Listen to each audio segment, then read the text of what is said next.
Cada lunes nosotros tocamos temas de buena alimentación y hábitos saludables y muchos padres se preguntarán, ¿y nuestros hijos? Nosotros deseamos que crezcan fuertes y sanos, pero ¿realmente sabemos nosotros cuáles son esos nutrientes los más importantes para ellos? ¿Sabemos nosotros cómo manejar su alimentación cuidando el balance? Pues para hablar de ese tema recibimos a nuestra querida doctora Erika Pérez. Buenas noches, doctora. Buenas noches, Darlene. Qué buen tema, doctora, sobre todo aquellos que somos padres, porque ¿en qué se diferencia entonces la alimentación de un adulto con la de un niño? Claro, para hablar de forma puntual cuáles son los elementos que debemos diferenciar entre un adulto y entre un niño, vamos a hablar sobre los principales elementos que uno debe de considerar en la dieta del día a día y en los cuales los adultos y los niños pudieran diferenciarse. Por ejemplo, en los niños, las proteínas, los carbohidratos, las grasas, las vitaminas, minerales y fibras son lo necesario, pero lo mismo pasa en los adultos. La diferencia va a estar en la proporción, en las cantidades. A medida que el niño aumenta en su etapa, en su edad, eso va a hacer que el niño tenga una mayor o una menor demanda de estas vitaminas, de estos minerales y asimismo del conteo calórico. Ni hablar si un niño realiza algún tipo de actividad física que demande pues una mayor cantidad, pero en esencia son lo mismo lo que necesitarán los niños y los adultos. Ahora bien, si hablamos de cuáles son los elementos que tenemos que priorizar en la niñez, mantener un peso saludable en función de su etapa, de su sexo, si es niña o si es niño, de cómo va avanzando en edad, es algo que nos debe de preocupar. Porque en nuestro país no existe de pronto alguna cultura en la que nos preocupemos porque el niño esté en un peso adecuado. Y eso es algo que debemos priorizar. Y eso es que mientras más gordito, más saludable, ese era el punto. No quería decirlo, pero esa es la realidad. Y el pediatra siempre le va a decir, su niño está en el percentil tal que debe ser adecuado para su edad, para su sexo y para su talla. Tenemos que evitar los problemas que se asocian a la obesidad en los niños. Es increíblemente alarmante la cantidad de diabetes, prehipertensión temprana que se puede dar en los niños y hasta de úlceras gástricas. Un balance intestinal adecuado y por supuesto un desarrollo cerebral que le permita realizar todas las actividades académicas que hay demandantes en la actualidad. Basándonos en eso, doctora, entonces, ¿cuáles son esos alimentos esenciales que deberíamos incluir en la alimentación diaria de los niños? Claro, vamos a hablar sobre 5 elementos importantísimos que debemos de incluir diariamente, no de forma frecuente, diariamente debemos de incluirlo en su dieta del día a día. Granos y leguminosas, a eso me refiero con arroz, quinoa, avena, habichuelas, idealmente integral, pero los carbohidratos son la principal fuente de energía de los niños.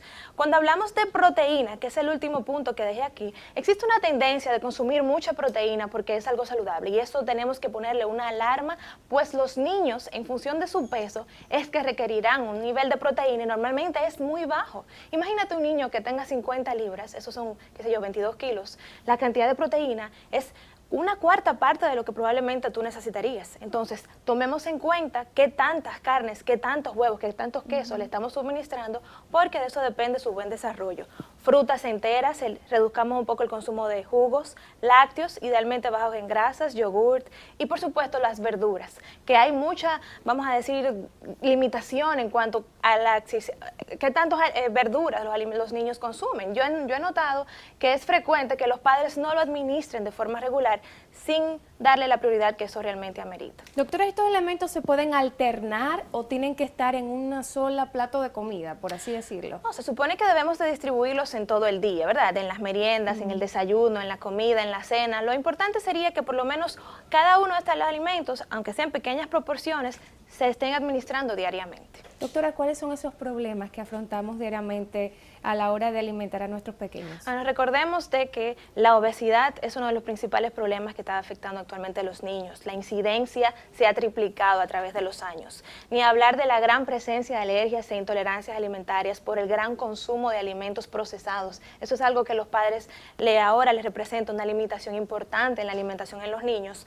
El rechazo a algunos alimentos, vamos a conocer niños que le llaman picky en inglés o que de pronto se limitan a un grupo de alimentos y esto es algo que los padres deben de trabajar, no simplemente satisfacer esa demanda tan limitada. Y por supuesto, la presencia de anemia y el pobre desarrollo y crecimiento que presentan los niños. Yo pienso que esos puntos son los que a nosotros debemos de llamarnos más la atención para trabajarlos de forma puntual. No, y comenzar en este punto, cuando hablan de rechazo, no me gusta o no como eso sin siquiera probarlo, doctora. Claro, eso es terrible. Es como buscarle también la vuelta, nosotros como padres de disfrazarles un poquito. Me adelantaste a una de las principales recomendaciones porque eso no puede fallar. ¿Y qué otras cosas podemos nosotros tomar en cuenta? Claro, doctora? yo creo que cuando hablamos de recomendaciones, lo primero es que en nuestro país abunda mucho el consumo de grasas saturadas. Muchas frituras en forma de donas, de pastelitos, de empanadas, que le encuentran no solamente en la casa, sino en el colegio, cuando salen, comidas rápidas. Somos demasiado complacientes y esto forma parte de su rutina del día a día. Lo segundo es que debemos de limitar el consumo de dulces, de colorantes, de jugos. Pues para hacer, por ejemplo, un jugo de naranja utilizamos 5 veces la cantidad y eso predispone a la obesidad. El tercer punto también tiene mucho que ver con introducir las frutas y verduras diariamente, y para ello el padre, como bien tú dijiste anteriormente, debe ser líder, debe ser ejemplo, debe de imponerse y de alguna forma hacer que el niño pruebe el alimento, por lo menos, no que solamente por la textura, por la forma lo rechace.